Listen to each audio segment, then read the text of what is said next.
Have you ever felt that many scientists are opposed to religion? Have you thought that modern psychology was purely Western and it was not compatible with Islam? In this video, I will explain why this is in fact not true. There are many ways in which Islam and psychology can be integrated, and not just that, they can be synergistically combined. Join me as we dive into this topic. So this is the second of two videos. The first video, linked here and also at the end, was on how Islam and psychology were actually not compatible. There are several paradigms in psychology that are in opposition to Islam. In this video, we explain how Islam is in fact compatible with modern Western psychology in many ways, and that the two can be integrated synergistically with each other and help us in our goals as Muslims. I'll be talking about 4 things in this video. First, I will explain the Islamic evidences behind why we can actually use psychology for our own Islamic goals. I will illustrate key examples of how Islam and psychology can be integrated. I will show an appreciation for how psychology is an accurate scientific discipline. And finally, a short inspiring story at the end. Let's talk about deen, Islamic knowledge and psychology. Knowledge plays a very strong part of our deen. The famous dua from Surah Taha, Rabbi Zidni Ilma, O my Lord, increase me in knowledge.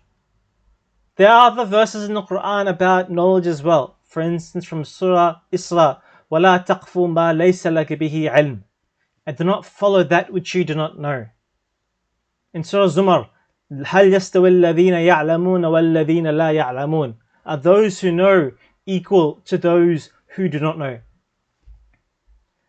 Knowledge. What is it exactly? We could say that knowledge is Islamic knowledge. That we need to know what is halal and haram for us to live a good life in the dunya.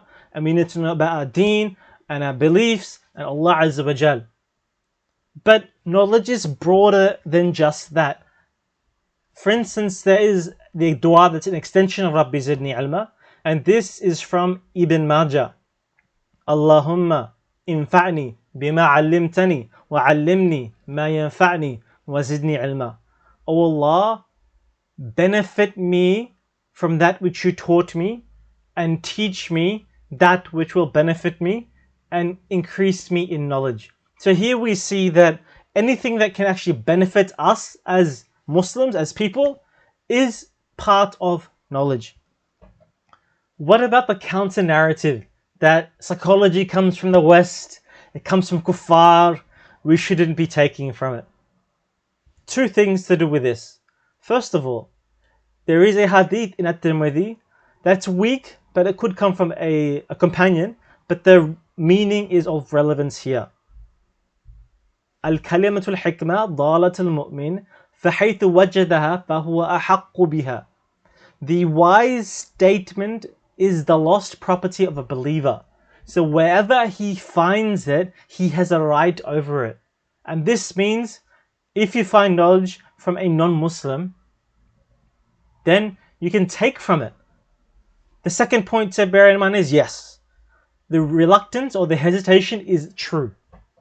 That there are aspects of Islam that have not been taken into consideration by Western non-Muslim psychology researchers.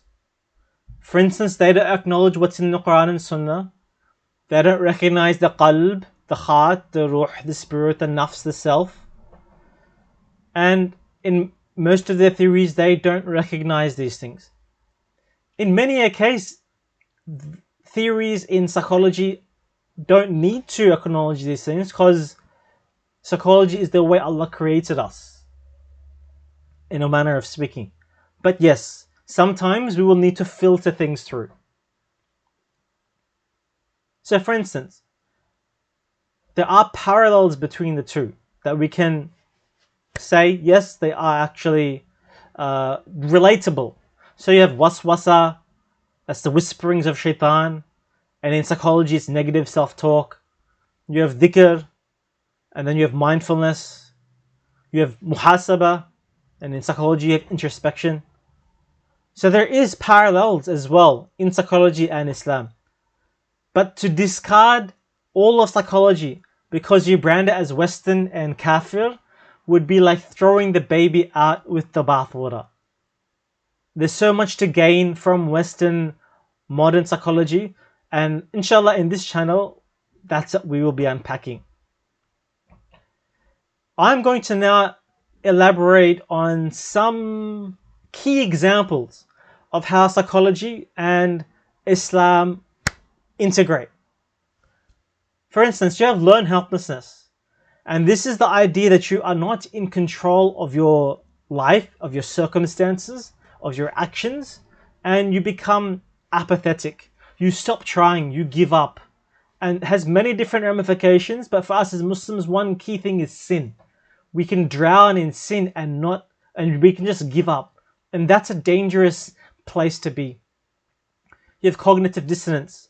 This is the idea that there is a conflict in yourself between your values or your beliefs or your behaviors or any of those three, and that then changes something else about yourself. And again, in sin, if you were to commit a sin, your dissonance occurs and your belief as I am a Muslim, I want to fear Allah, my values are to be a good Muslim and abstain from sin, but I am sinning. The dangerous part of this is, as a sinner, you might say, okay, I'll give up now, and I will say, okay, I'm just a sinner. So you continue sinning and you sin even more. This is cognitive dissonance. You have gratefulness and mindfulness. And these map onto things like dhikr, praying your salah with khushu, making your adhkar, entering with the right foot, reading the du'as, saying bismillah. This is all mindfulness. And then you have gratefulness, and that's a big buzzword that if you are grateful to what's in your life, you have a happier life. Alhamdulillah. We say this 165 times a day. And if we concentrate on it, we are actually fulfilling this advice from the West in terms of being grateful. A couple other things. So we have the bystander effect. And this is the idea that in the presence of others, in greater and greater numbers, the seriousness of a emergency or a harmful situation becomes minimized. That you don't acknowledge it as something that needs to be intervened. But when you're alone, you intervene. But when you're with others, you don't. And this has important ideas about forces against enjoining good and forbidding evil. You have confirmation bias. And this is where you are invested in your own belief. And as a result, you seek out that which will actually reinforce your belief. And you abstain and avoid things that will counter that belief. And that has to do with da'wah. Finally, there's self-efficacy and istikhara. Istikhara is a powerful ni'mah Allah Azza wa Jal gave us, because we make the istikhara, we make the decision, we move forward. And we know that whatever we do from then on is good for us. So we know that we are able to tackle this if that's in our destiny, and that's what Allah wants for us. This YouTube channel is about integrating psychology and Islam and how that can be leveraged for us as Muslims in our goals. If any of what I've discussed in this video is of interest to you, please like and subscribe. It'll go a long way for my work and it'll keep you up to date with what I release, inshallah, on a regular basis. Okay, I have to talk about a couple other things really quickly because they're really interesting to see the parallels that exist. Like, for instance, we have Waswasa, the inner whisperings of shaitan, and this is like cognitive psychology. You have motivation, willpower, building of habits. This is behavioral psychology, and this is cognitive psychology. You have enjoining good and forbidding evil. This is social psychology. You have family, you have relationships. This is all social and developmental psychology. You have drives, and this is acknowledged in psychology, like the incentives for pleasure and the avoidance of pain. You're seeking out barakah, you're seeking out pleasure of Allah Azza wa Jal, and you want to avoid His wrath, you want to avoid sin, anxiety, and in the end of the day, you want to attain Jannah and avoid Jahannam. We have the competitive drive, the achievement drive, the materialistic drive, the aggressive drive, affiliative drive.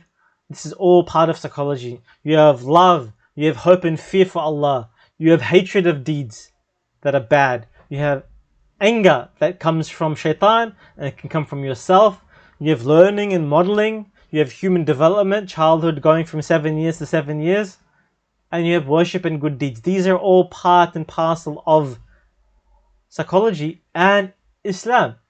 Two more things to talk about, and I want to talk about the inspiring story at the end, but if you can bear with me, I want to talk about something that's of academic relevance, and that's the fact that psychology is in fact a science.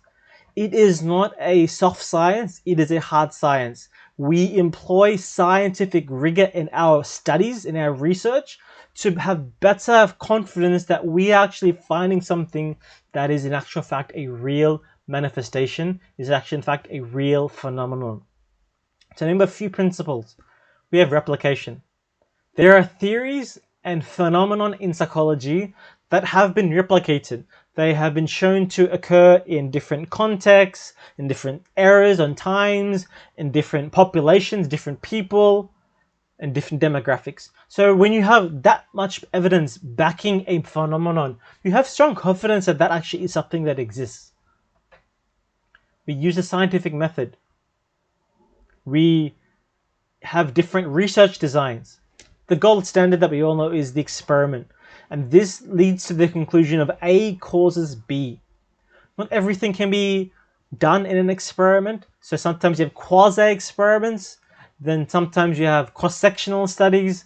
And in cross-sectional studies, you might be able to control for certain variables so that you can see what the unique association is shared between two other variables. We use validated tools.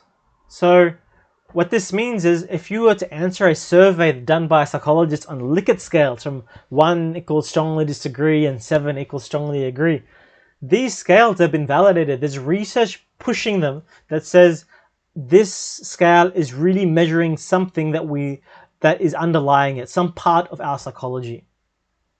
Now, many studies have strengths and limitations, and it's up to us as researchers, as psychologists, as academics to be able to evaluate research. So it's a very dangerous thing when you have someone that is uneducated in research, pulls from different abstracts of papers and presents an article, which happens online. Rather, we teach our students the ins and outs of research methodology, research design, statistical analyses, qualitative analyses, so that we are teaching a next generation of graduates how to actually evaluate psychology and how to evaluate psychological research. Final thing, this is what I've been waiting for. I really wanted to talk about this. Dr. Carl Schmitt, and this is a story that has been mentioned by Professor Malik Badri. Dr. Carl Schmitt is a European psychiatrist, and he presented a paper in Jordan in 1987 on his work with Muslim addicts, drug addicts, alcoholics, and how he treated them. He did something where, like I'm arguing, he leveraged up what we know in Islam and what we know in what was at the time current research in psychology and combined the two. So they had a physiological intervention, a lot of physical activity, but they also have their salah, they have a lot of Islamic talks. And without any surprise, there was huge recovery rates where so many people got better and the relapse rate was exceedingly minor, exceedingly small. The catchy thing is, Dr. Carl Schmitt was Christian. And it was asked of him, "You're Christian, why are you implementing a Islamic intervention?" And he said, "It works. It works for Muslims, so we use it." And I wanted to share this story to illustrate how much we can benefit from psychology, filtering it, yes, so that it is congruent with our Islamic understanding and our Islamic beliefs. But like I said, there's many times, many pieces of research that can be taken on their own without filtration. So my overall point in this video is that psychology and Islam can be integrated, and not just that, they can be synergistically combined. On the screen, you will have my video that preceded this on how Islam is incompatible with psychology. And you will also be seeing a video on how we can leverage off what we know in cognitive dissonance to know what to do after we commit a sin.